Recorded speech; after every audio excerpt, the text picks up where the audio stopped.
السلام علیکم ورحمۃ اللہ وبرکاتہ۔ آج ہم بات کریں گے داڑھی کی شرعی حیثیت کے بارے میں۔ تو کیا سب سے پہلا سوال تو یہ ہے کہ داڑھی رکھنے کا حکم ہے یا نہیں؟ ٹھیک ہے، اس کے بعد ہے کہ داڑھی کتنا رکھنا چاہیے اور کتنا نہیں رکھنا چاہیے۔ ٹھیک ہے، اس کے بعد ہے کہ شریعت میں اس کا کیا حکم ہے، یعنی کہ کون سا کیٹیگری ہے، یہ بالکل اوبلیگیٹ ہے، فرض ہے، یہ واجب ہے، یا پھر جو ہے سنت ہے، یا پھر جو ہے مستحب ہے، یا پھر نفل ہے، یعنی کہ بالکل آخری درجہ۔ تو اس کے بارے میں ہم ڈسکس کریں گے۔ اس سے پہلے کہ ہم پوری ویڈیو میں ہر ایک دلائل پر جو ہے روشنی ڈالیں، آپ سے ریکویسٹ ہے اور درخواست ہے کہ اگر آپ چاہتے ہیں کہ ہم آپ کے پاس اپنے تمام پروگرام لائیں تو آپ کو کچھ بھی نہیں کر رہا ہے، بس آپ میرے ساتھ جڑ جائیں اور ہماری ٹیم کے ساتھ جڑ جائیں، ہمارے چینل کے ساتھ جڑ جائیں، تاکہ ہر اچھی بات، دینی بات آپ تک پہنچ جائے، اور صدقہ جاریہ سمجھتے ہوئے آپ اسے دوسرے کے پاس شیئر بھی کر سکتے ہیں، کیونکہ ہر وہ شخص جو اچھی بات کو اور بھلی بات کو آگے پہنچاتا ہے وہ دوسرے پر احسان کرتا ہے۔ تو چلیے ہم سب سے پہلے جو ہے دیکھ لیتے ہیں کہ داڑھی رکھنے کا حکم ہے یا نہیں۔ تو اس حوالے سے سب سے پہلے جو ہے میں ایک روایت پیش کرنا چاہتا ہوں۔ عن عائشہ رضی اللہ تعالی عنہ قالت قال رسول اللہ صلی اللہ علیہ وسلم عشر من الفطرۃ قص الشارب وعفاء اللحیۃ، کہ اس میں جو ہے ایک فطرت کے بارے میں جو ذکر کیا گیا کہ 10 چیزیں فطرت میں سے ہے، جس میں سے ایک جو ہے قص الشارب، مونچھوں کو کاٹنا ہے اور مونچھوں کو چھوٹا کرنا ہے، اور اعفاء اللحیۃ، اعفاء کے معنی ہے بڑا کر دینا، چھوڑ دینا، لحیہ کو چھوڑ دینا ہے، واعفاء اللحیۃ۔ یہاں پہ جو ہے صاف صاف یہ ذکر کیا گیا کہ یہ 10 چیزیں فطرت میں سے ہے۔ اب فطرت کہتے کس کو ہے؟ فطرت ایک تو یہ ہے کہ فطرت کی تعبیر جو ہے جو علماء نے کی ہے وہ یہ کہ فطرت وہ چیز ہے جو تمام انبیاء کی سنت رہی ہے، اور یہ جو ہے جس طرح قرآن مجید میں بھی ذکر ہے کہ جب حضرت ہارون کی داڑھی کو حضرت موسیٰ نے پکڑا تو اس وقت آپ نے چھوڑنے کو کہا، تو ظاہر سی بات ہے کہ داڑھی بڑی ہوئی تھی۔ اسی طرح حضرت عیسیٰ علیہ السلام کی بھی داڑھی تھی، اور تمام انبیاء کرام علیہ السلام کی جو ہے داڑھی تھی۔ یہ فطرت اور نیچر ہے، اور ظاہر سی بات ہے اسلام جو ہے وہ دین فطرت ہے، یعنی کہ جو چیزیں انبیاء کی سنت ہے، جو فطرت میں ہے، اس چیز کو اسلام میں بھی باقی رکھا گیا۔ اس میں سے ایک داڑھی رکھنا ہے اور مونچھوں کو چھوٹا رکھنا ہے۔ جو لوگ یہ اعتراض کرتے ہیں یا کچھ مسیحی مورخ یہ لکھتے ہیں کہ حضرت عیسیٰ علیہ السلام کی مونچھیں بڑی ہوئی تھی، یہ غلط بات ہے، یہ خیانت ہے، یہ غلط ہے۔ حضرت عیسیٰ علیہ السلام کی مونچھیں بڑی ہوئی نہیں تھی۔ تو یہ حدیث جو ہے میں نے آپ کے پاس جو پیش کیا، یہ فطرت کے حوالے سے عائشہ صدیقہ رضی اللہ تعالی عنہ سے مروی ہے۔ اس کے علاوہ جو ہے نبی کریم صلی اللہ علیہ وسلم کی متعدد احادیث ہیں جس میں نبی کریم صلی اللہ علیہ وسلم نے حکم دیا ہے کہ تم جو ہے، یعنی صحابہ کرام کو حکم دیا ہے کہ داڑھی بڑھاؤ اور مونچھوں کو چھوٹا کرو۔ داڑھی بڑھانے کو حکم اس لیے دیا کہ تاکہ جو ہے مشرکین اور جو مجوسی ہے ان کی جو ہے مخالفت ہو۔ قال رسول اللہ صلی اللہ علیہ وسلم من فطرت الاسلام اخذ الشارب وعفاء اللحى فإن المجوس تعفي شواربها وتحفي اللحى فخالفوهم خذوا شواربكم وعفوا لحاکم۔ یہ نبی کریم صلی اللہ علیہ وسلم کی دوسری حدیث ہے جس کو میں نے پیش کیا ہے۔ اس میں صاف طور پر یہ دیکھا گیا ہے کہ مخالفت، ایک چیز تو یہ ہے کہ نبی کریم صلی اللہ علیہ وسلم نے اس حدیث میں ایک حکم یہ بتایا کہ داڑھی کو بڑھاؤ اور مونچھوں کو چھوٹا رکھو، تاکہ جو مشرکین ہیں، جو مجوسی ہیں، ان کی مخالفت ہو۔ مخالفت کا مطلب یہ ہے کہ دوسری حدیث میں ہے من تشبہ بقوم فہو منہم، ایک شخص مسلمان ہے لیکن ہیئت اور شباہت اور شکل میں وہ کافروں سے اور پھر غیر مسلم، نان مسلم سے مشابہت رکھتا ہے۔ مثال کے طور پر فار ایگزامپل اگر ایک مسلم ہے اور وہ غیروں کی نان مسلم کی مشابہت کرتا ہے، ہاتھ میں کڑا پہنتا ہے، ٹیکا لگاتا ہے، تو ظاہر سی بات ہے اسلام اسے مسلم نہیں کہہ سکتا ہے، کیونکہ اسلام کا معنی ہی ہے کہ جو ظاہری طور پر بالکل جو ہے اللہ کے حکم کو ماننے والا ہو. تو یہ ظاہر سے بات ہے، ظاہر میں ہی مخالفت ہے. اسی لیے حدیث شریف میں آیا من تشبہ بقوم فہو منہم، لہذا اسے یہ سمجھا جائے گا کہ وہ اسی کے نقش قدم پر ہے. اسی لیے اسلام میں دو چیزیں ضروری ہے، مسلمان بھی ہونا ضروری ہے اور مومن ہونا بھی ضروری ہے. اسلام اور ایمان کا جو ڈفرینس ہے، اگر یہ الگ الگ ہوتا ہے تو دو معنی کے لیے ہوتا ہے. اسلام ظاہری انقیاد اور ظاہری جتنی بھی چیزیں ہیں وہ سب اسلام کے احکام کے مطابق ہو، اور ایمان کا مطلب باطن، لیکن دونوں کا مقصد ایک ہے کہ ظاہری بھی ہو اور باطنی بھی ہو. تو یہاں پہ جو ہے وہ دونوں چیزیں جو اگر مفقود ہوں گی تو ظاہر سے بات ہے من تشبہ بقوم فہو منہم کے ذیل میں آئے گا اور پھر وہ اسی کے حکم میں گردانا جائے گا.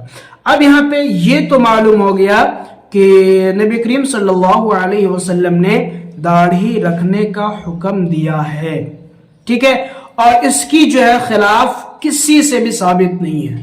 بعض حضرات چاہے وہ غامدی صاحب ہوں یا پھر جو مودودی صاحب ہو، جو مودودی صاحب کا نظریہ ہے وہ بالکل قرآن و حدیث کے خلاف ہے، اور انہوں نے صحابہ کے اجماع کے خلاف اپنی رائے رکھی ہے، اور ہم اس رائے کی تردید کرتے ہیں اور کرتے رہیں گے. اہل سنت والجماعت کی یہ رائے ہرگز نہیں ہے.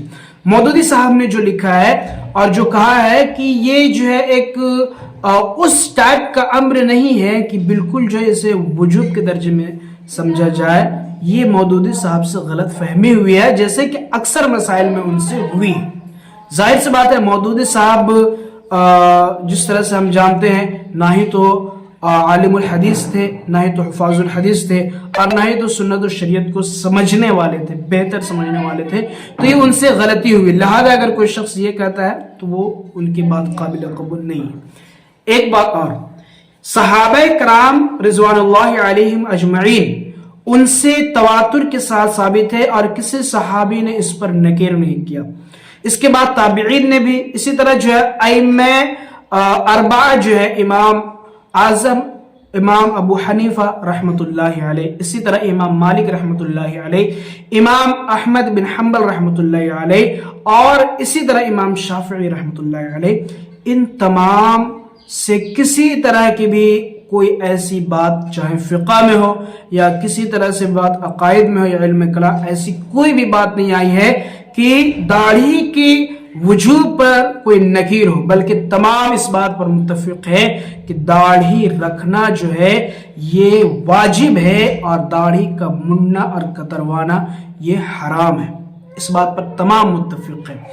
اب یہاں پہ اگلا سوال، یہ سوال تو کلیئر ہو گیا، اب مجھے نہیں لگتا ہے کہ کسی کو ڈاؤٹ ہوگا. اچھا، کچھ حضرات کو میں نے یہ دیکھا کہ وہ تحریر شکل میں یہ نوٹ پیش کر رہے ہیں کہ امام ابو حنیفہ سے ثابت ہے. نہیں بھائی، یہ غلط ملت ہے، بلکہ جو کتاب الآثار میں امام محمد نے خود جو ہے امام ابو حنیفہ سے نقل کیا ہے کہ داڑھی رکھنا جو ہے یہ واجب ہے، اور اس کی مقدار یہ بہت ہی مختلف مسئلہ ہے کہ لوگ یہ کہتے اعتراض کرتے ہیں کہ ایک مقدار یہ ہم کہاں سے کیسے ثابت ہوتا ہے. تو بھائی سیدھی سی بات یہ ہے کہ جو نبی کریم صلی اللہ علیہ وسلم کا طریقہ ہم تک پہنچا ہے وہ ڈائریکٹ حدیث پڑھ کر نہیں پہنچا ہے. حدیث اور سنت اور نبی کے طریقے میں دونوں میں ڈیفرنس ہے. حدیث اور نبی کریم صلی اللہ علیہ وسلم ہو تو سکتا ہے کہ حدیث مخالف ہو، لیکن سنت اور طریقہ نبوت کچھ اور کہہ رہا ہو. پھر اس میں درجہ آتا ہے ناسخ منسوخ کا، یا بہت سارے موقع پہ نبی کریم صلی اللہ علیہ وسلم نے کسی مقصد کے تحت کوئی حکم دیا ہو اور وہ چیز بعد میں فوت ہو گئی ہو. تو اصل جو ہے نبی کریم صلی اللہ علیہ وسلم کا جو نقش قدم ہے اور جس پر نبی کریم صلی اللہ علیہ وسلم نے توجہ دیا ہے، ظاہر سی بات ہے جب ہم امام کو اپنے ساتھ دیکھتے ہیں، اس کے پیچھے نماز پڑھتے ہیں، تو ہم اس کے نقل و حرکت کو وضع کرتے ہیں، کیچ کرتے ہیں. اسی طرح نبی کریم صلی اللہ علیہ وسلم کے جو فالوورز ہیں، جو کمپینینز ہیں، وہ صحابہ کرام رضی اللہ عنہم اجمعین. نبی کریم صلی اللہ علیہ وسلم سے اعفاء کا تو حکم ہے، اعفاء اللہ، لیکن کس مقدار تک رکھنا ہے یہ حکم صحابہ کرام کی جماعت سے معلوم ہوتی ہے. ابن عمر، بخاری، امام بخاری خود فرماتے ہیں ابن عمر جو ہے وہ جب حج اور عمرہ کے لیے جاتے تھے تو وہ ایک قبضہ اس طرح سے ایک مشت پکڑتے تھے اور اس سے جو زائد ہوتا اسے قطر دیتے تھے، یعنی کہ اسے بالکل جو ہے برابر کر دیتے تھے۔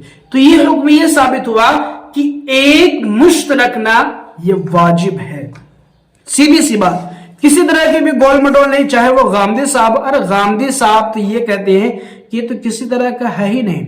میں یہ پوچھنا چاہتا ہوں کہ غامدی صاحب کیا حدیث کو مانتے ہیں، کیا سنت کو مانتے ہیں؟ ان کے یہاں یہ چیز ایگزسٹ کرتی ہے؟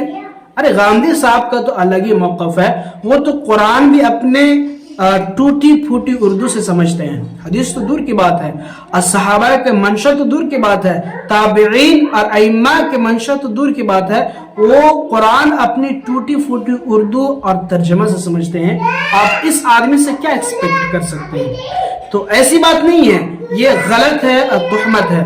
اور کچھ لوگ تو صحابہ کرام کے خلاف جو ہے فتوے دے رہے ہیں، چاہے وہ مودودی صاحب کے فالوورز ہو، مودودیت کے ماننے والے ہو، میں کھلا چیلنج کرتا ہوں، کسی کے پاس بھی کوئی دلیل نہیں ہے۔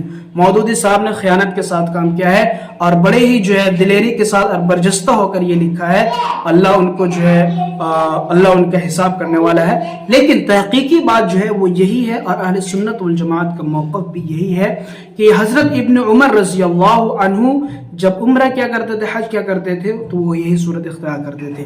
ظاہر سی بات ہے جو نبی کے فالوورز تھے، جو نبی کے سچے جانشی تھے، وہ ہمارے لیے حجت ہے۔ اور پھر ایسی بات نہیں کہ اور کوئی دوسری روایت سامنے ہو، نہیں، بلکہ آج تک امت میں اور اس کا کوئی مخالف نہیں ہوا، چاہے وہ بڑے سے بڑی فقیہ ہو، بڑے سے بڑی محدث ہو، اور یہ لوگ جو غلط ملت کر کر پیش کرتے ہیں، یہ خیانت سے کام لیتے ہیں، اللہ ان کو خیانت کرنے والوں کے ساتھ حساب کرنے والا ہے۔ دوسری بات، دوسرا اعتراض جو عام لوگ یہ کرتے ہیں، بھائی یہ کوئی بڑا مسئلہ ہے ہی نہیں، وہ لوگ اس میں زیادہ کھید کھریج کرتے ہیں جو اس مسئلے کی تخفیف کرنا چاہتے ہیں، یہ غلط بات ہے۔ ایک ہوتا ہے عمل نہ کرنا، یہ الگ چیز ہے، اور ایک ہوتا ہے کسی مسئلے کو ہلکا کرنا، اس سے بالکل جو ہے جائز سمجھنا۔ ایک چیز کو شریعت میں منع کیا گیا ہے، جیسے کہ داڑھی منڈنے کو، کترنے کو منع کیا گیا ہے، آپ اس سے لڑ جھگڑ کر جائز کرنے کی کوشش مت نہ کریں، جائز کرنے کی کوشش نہ کریں کہ بھائی داڑھی منڈنا جائز ہے، یہ غلط ہے، یہ حرام ہے، اور اگر اس کا مذاق اڑایا گیا اور استہزاء کیا گیا، ہلکا سمجھا گیا، تو یہ کفر کے درجے میں جائے گا۔ یہ حضرت اشرف علی تھانوی رحمۃ اللہ علیہ کا قول ہے، تو ہمیں یہ سمجھنا چاہیے۔ اب جو لوگ اعتراض کرتے ہیں کہ مصر والے نہیں رکھتے ہیں، تو مودودی صاحب تو لکھ رہے ہیں کہ عرب میں چونکہ داڑھی اس لیے رکھتے تھے، وہ رواج تھا، اور غامدی صاحب بھی یہ کہتے ہیں کہ وہ رواج تھے، اس لیے نبی کریم صلی اللہ علیہ وسلم رکھتے تھے، نعوذ باللہ، اور اسی لیے انہوں نے حکم دیا۔ تو کیا ابھی رواج ختم ہو گیا؟ اس سے یہ پتہ چلتا ہے کہ عرب ہمارے لیے اس مسئلے میں مستدل نہیں ہے، اس مسئلے میں نہیں بلکہ کسی بھی مسئلے میں عرب مستدل نہیں ہے۔ اصل مستدل جو ہے وہ قرآن و حدیث، سنت، شریعت، صحابہ اور صحابہ کرام کے بعد کے جو علماء ہیں، جو ان کے فالوورز ہیں، جو اجماع امت ہیں اور جو فقہاء ہیں، یہ ہمارے لیے قابل تقلید یہ شخص ہے۔